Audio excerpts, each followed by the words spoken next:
traffic jam is on now. Ladies and gentlemen, welcome to Traffic Jam's podcast. I am your humble correspondent, the one, the only, yes indeedy, Dr. Dre. That's right. You can always catch me at drdre39.com or Dr. Dre39 Instagram or Dr. Dre39 on the Twitter.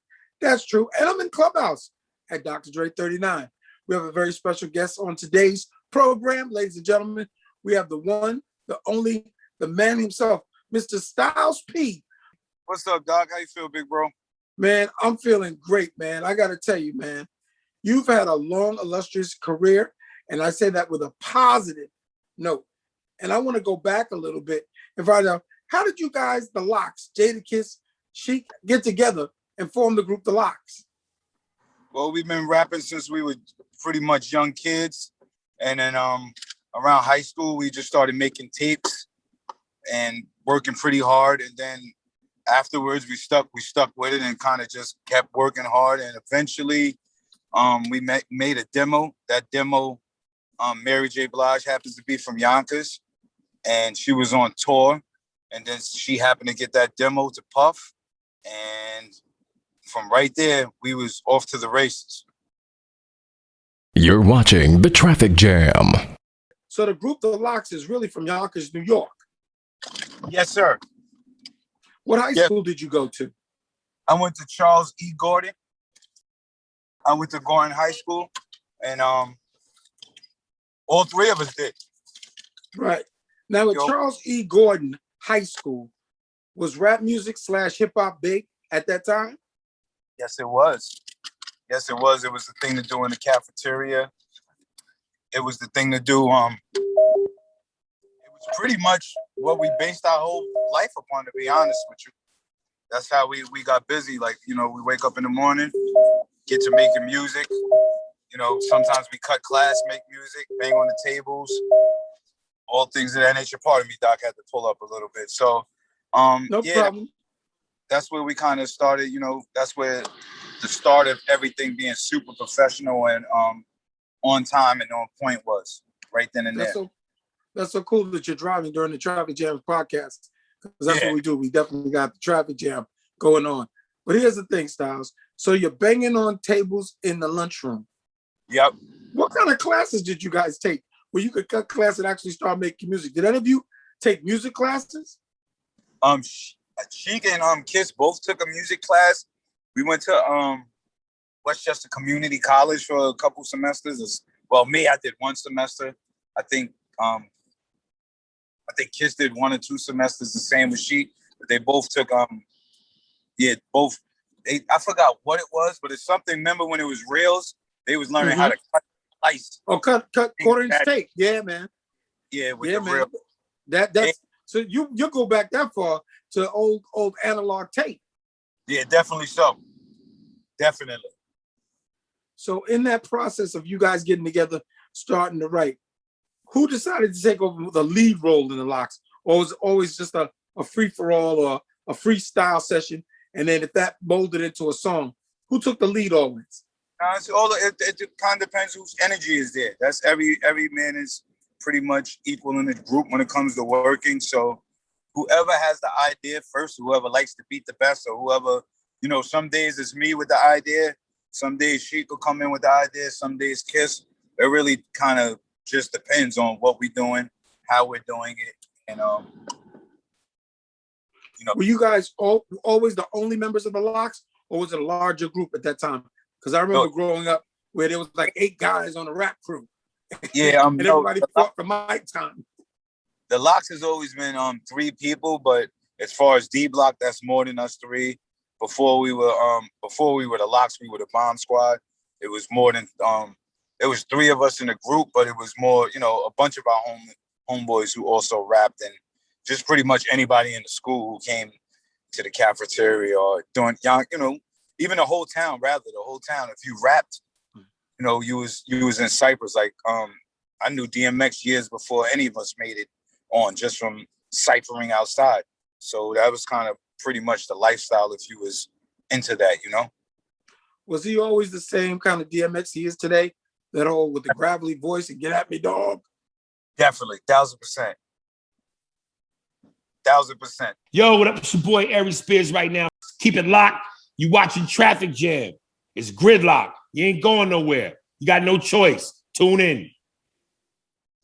Who are your great influences while you guys were formulating the Locks and starting to create these songs and starting to create the attitude which the group is known for? I would say definitely Rakim, KRS, Coogee Rap, Kane, Public, Tribe Called Quest, Jungle Brothers, De La Soul, Ultramagnetic, Latifah, Light, Sonic, all those who came before me, EPMD, Redman, Run. I love the hip hop culture. You know what I mean? It's part of why we in it, why we do what we do with a passion. So all those who came before me, pretty much, but the first few people I named had a super heavy influence on me. Right. So you mentioned Mary J. Blige from Yonkers. What's your relationship with her? I always knew her since I was a child. We were cool, and she's the one who got our tape to Puff. So always have love for Mary. Always have appreciation for her. Just seeing her as a young, from me being a kid and her being a few years older than me, seeing her ambition, how hard she worked and what she did to make it. Knowing her story personally, being in a house personally, it was just pretty, amazing to see. Now, you weren't just friends. You guys also wrote some songs with Mary. Is that true? Yeah, we got a couple joints together. Mm-hmm. How did you? So after Puff got the tape from Mary and she heard you guys, what was his first reaction? I mean, were you guys immediately, let's sign the Locks, or was it you still have to go through an audition process? He heard us. I mean, it was pretty it. We was very confident with what we were doing. We killed this. We killed the meeting, and that was pretty much it from that day on. Now, was that meeting with Puff? Was that everything that you kind of thought it could be, going up and trying to get signed to a record label as Bad Boy was starting to emerge? Here you guys come in, the unknown guys from Yonkers, friends of Mary J. Blige. What made you stand out? I think our style made us stand out. Our hunger made us stand out. And that wasn't our first time trying to get a deal. So it wasn't like I can't say it was or wasn't everything I expected. I had met other people prior to that. I had met other, record labels. We had met other people in the record business. It just didn't pan out that way. But when you have a belief in yourself, you just kind of keep going and, kind of keep pushing it as further as you can. Tell us a little bit about those early days of Bad Boy. Was that rough for you guys? Because you guys moved on and went to Rough Riders, but let's stick with Bad Boy for a minute. What was the first early days like in recording with Puff and Company? What was that like for you? It was very exciting because it's kind of like I guess it would say like if a young at the time, like if a young basketball player was on the Chicago Bulls. So, Bad Boy was pretty much like the bad Chicago Bulls of rap. We were, Big was there. We were excited to meet him. He gave us so much love and jewels and guidance and, just advice. It was pretty amazing, It was pretty amazing to come, we are from Yonkers. Besides Mary, there's no rappers that ever made it from Yonkers. So to kind of make it from Yonkers and go, to the Chicago Bulls of music was a pretty awesome thing to do. You know what I mean? So it was a very exciting time, to say the least. So what were some of the biggest songs that you did on Bad Boy that you guys collectively thought this was it? This was the thing that's moving us to the next place in the music industry?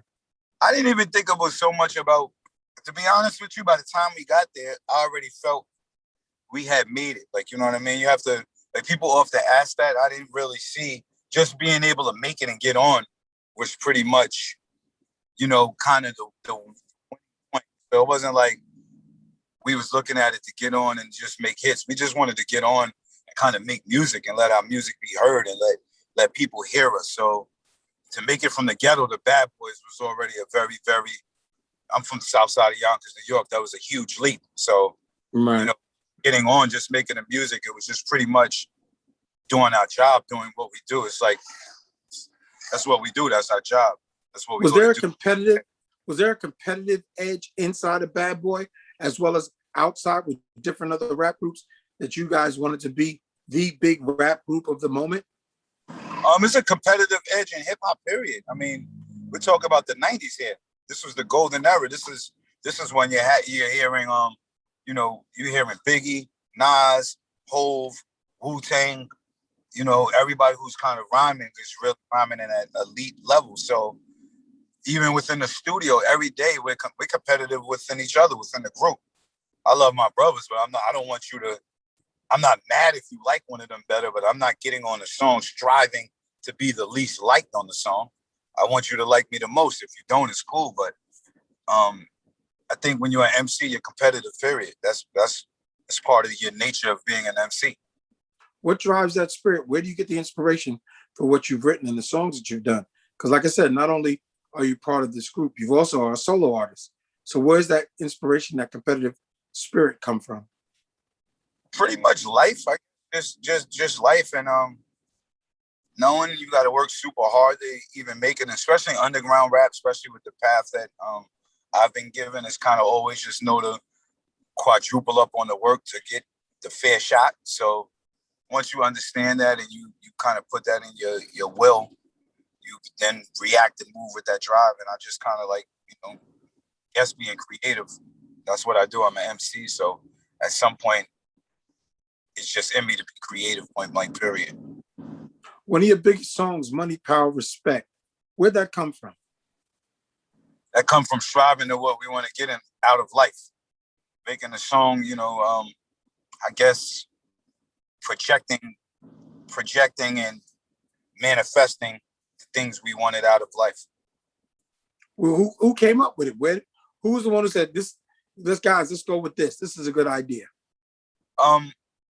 That was a collective, but with the hook itself, I made the hook, and we was working on the rhymes. We were in the studio. I made the hook, but I felt me and Kim was dancing back and forth with it, going with it, and she sounded better saying it. And then we, I had the theme, and then we just came up with the kind of how to get it right together, and there it is from there. Was a lot of these collaborations because of Daddy's house, and usually most of the artists recorded out of that place, which was Puff's recording studio? Yeah, I think so, because of that. And I just think when you build a rapport with somebody and you get cool, you just, you start. That's how the music comes about. When you're interested in music and someone else is interested in music, it's like two basketball players. If you play basketball, they play basketball. It's a basketball and you're on a court. What's going to happen? A game. Same thing with music. You make music, they make music. You have a studio, you have a mic, you have a beat. Nothing else to do but make a song. Now, during these sessions, was there a lot of people getting lifted? Because I always hear notorious sessions, especially with Big and Company, and I've been on a couple where there's a lot of weed flow going on. Was that going on while you're doing the creative process? Definitely, a whole lot. Definitely, a lot of smoke in the air for sure. Does that help your creative process when that's going on? When you guys are working together like that? Yeah, yes, it does. For me, it does, and I know for a lot of MCs, it does. I don't know. I don't think for all MCs and for everyone, but I think definitely the cannabis helps with a good vibe and a good just energy and a good way to connect, and it kind of puts you deeper into the music sometimes. I ask you that because eventually you guys leave Bad Boy. What happened? Difference of opinions, difference of characters. We were young, egotistical, prideful, rebellious. You're giving us the nice social answers. I appreciate that. Us and Puffy had differences at the time, and Big was no longer around. So Big was kind of always the guy. If we didn't, if something was wrong or we didn't like something, he had a good way of calming it down. Playing Big Brother, the guy who already been in the game, always giving us advice how to handle things. When he wasn't there, it was just a whole different feeling. You're watching The Traffic Jam. So you go from Bad Boy to Rough Riders. Why choose Rough Riders? Rough Riders, we already worked with them before we got anywhere else. They was our managers before they had a record label, so it was kind of a very simple, easy transition. It wasn't It wasn't actually a choose. It was like, all right, we just working with our management now. Mm-hmm. With a Did regular. you feel after going to Rough Riders, you guys got artistic freedom to be able to create what you wanted to and how your image was going to be dealt with? I mean, just did what we always did at Rough Riders. It wasn't even it was more like, okay, we at home and we're gonna do what we're gonna do what we do. We're gonna do what we did to get us here in the first place. Now you got to understand, we never left studios. We still was working out of Rough Riders when we was working out of Daddy's house. So now we just at Rough Riders all the time at Powerhouse Studios, and it's home. It's where what we do. It was where what we did, what we do anyway. So it kind of wasn't anything new feeling.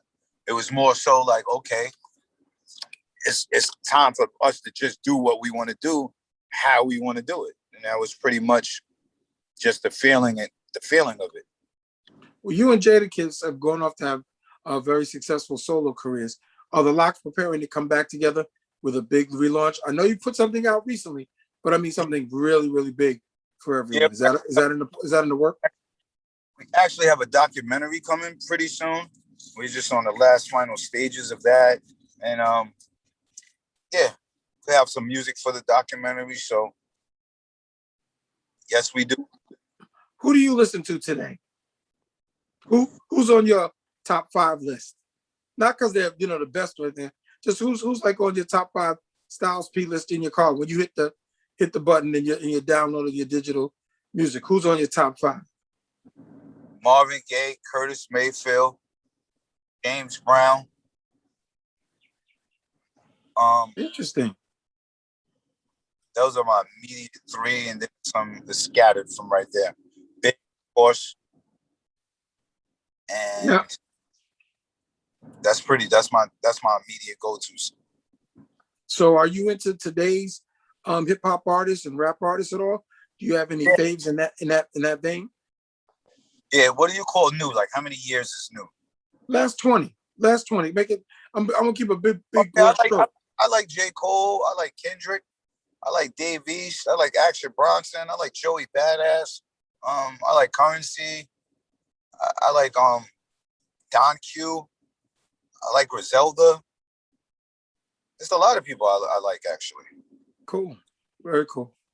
Where do you see female rap artists such as Megan Thee Stallion, Cardi B's of the world, Nicki Minaj, and these other young female rappers coming up? What is your position with them? I mean, in comparison to like when Lil' Kim, Foxy Brown, and Queen Latifah and Moni Love dominated the scene, what do you think about them? Well, for me personally, I don't. When it comes to gender and MCing, I let other people, do the picking. I was raised off Light and Latifah, like you said. So if you could rhyme, you could just rhyme. Because I've seen and heard Light bust a lot of dudes' ass. Latifah too, Remy, Kim. So I look at it as an MC is an MC, whether it's a male or female. So I'm glad the women are empowering and doing more, and I think they're doing great for the other ladies who's coming up behind them. And I just always look at it as if you could rhyme, you could rhyme. You could be a Martian for all I care. If you rhyme and you're MC, works for me. Would you ever work with a female producer on any solo or Lox projects? Definitely, 1,000%. Give me a female producer you'd like to work with, music producer. I don't know, but I will work with them. Yeah. I'm just throwing it out there for the women, man. I'm not a picky guy. Like, I work with anyone. Like, I make music. Like, I'm not from making music. I've never planned most of these collabs I've done.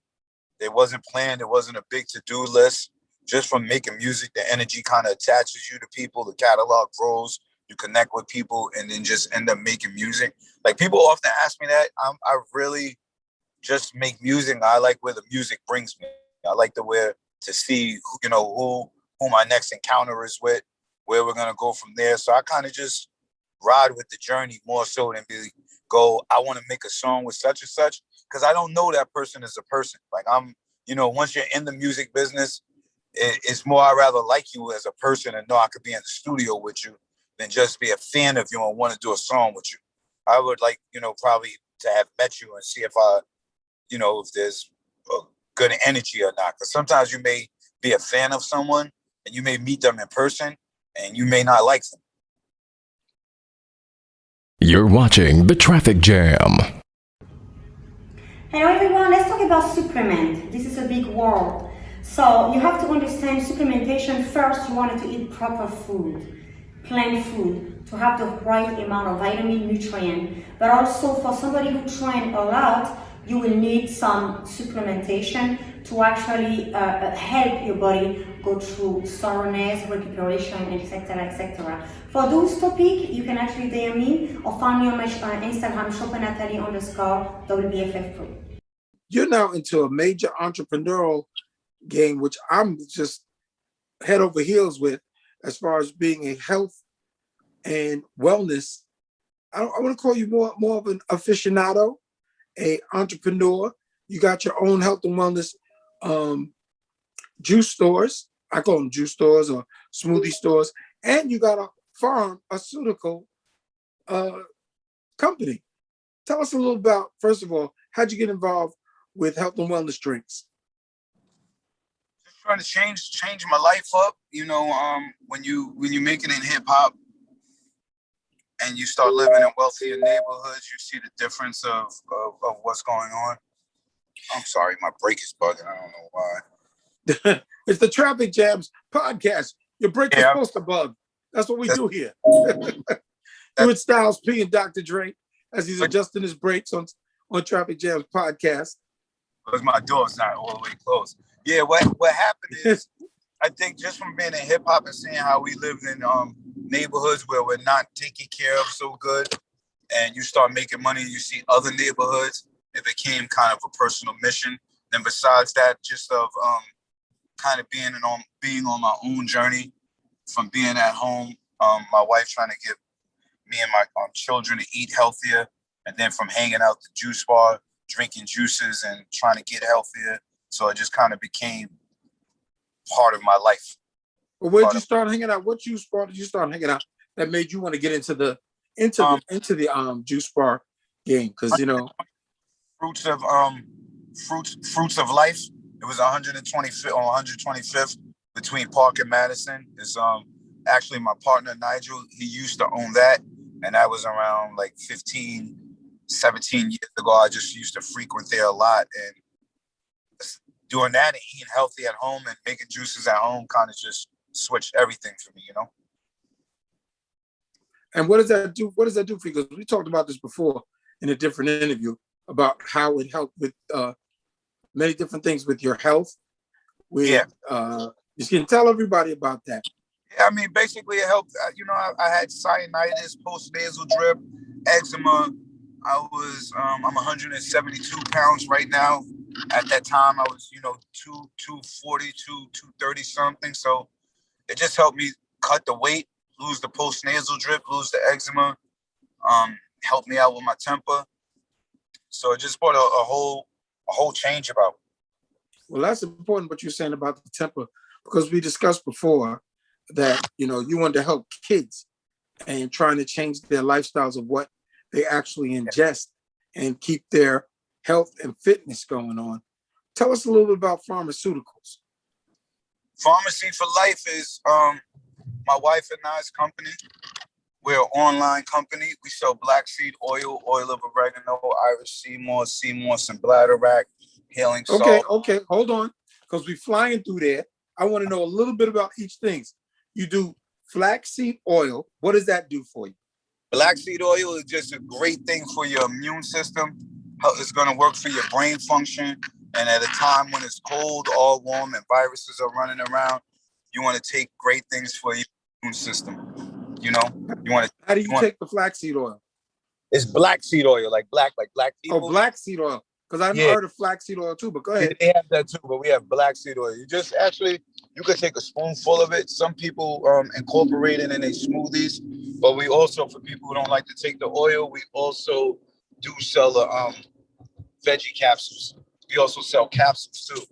So for everyone listening, you could go to Pharmacy for Life. That is FARMACYFORLIFE.com. And you can also look at our resource center. And on our resource center, we tell people everything about our herbs and oils and the benefits of them. So even if you don't plan on buying them today, you can at least take your time out, look them up, and see what they can do for you. And just in general, for our people, period, whoever's tapped in, tuned in, and listening right here on the Traffic Jam, just use your phone for information, how you look up everything else. Make sure you look up what these fruits, veggies, and all this food you put in your body, period. See what it does for you. You're watching The Traffic Jam. So tell everybody once again, Styles, where exactly they can get Pharmacy for Life. Very Pharmacy important. for Life, you can get it at farmacyforlife.com. That is pharmacyforlife.com. I repeat, farmacyforlife, pharmacyforlife.com. Or you can stop by at Juices for Life too. If you're in New York, come get a juice. We have 4 locations. That is 2 in the Bronx, 1 in Yonkers, 1 in Brooklyn. And besides that, if you do come through, make sure you take a picture of the menu. And also make sure you go to the Pharmacy for Life site and make sure you check out that resource center and get the information on what these wonderful, beautiful products do for you. Well, like I said, I've been trying to get up there, meet up with you so I can sample some of the smoothie products. And I want to thank you so much for sending that great package. So we're definitely on that mission of cleaning the gut, getting me right, getting me tight. And I want to thank you for not only being one of the great members of the group, The Locks, but also being now a health and wellness entrepreneur. And you're not only just doing it for yourself, but you're also doing it to help others in the community. Ladies and gentlemen, Mr. Styles P from The Locks. And don't forget, Pharmacy for Life. Please check it out all the time. This is Dr. Dre, your humble correspondent on the Traffic Jams podcast. Thank you. Love is love. All right, Doc. Love is love.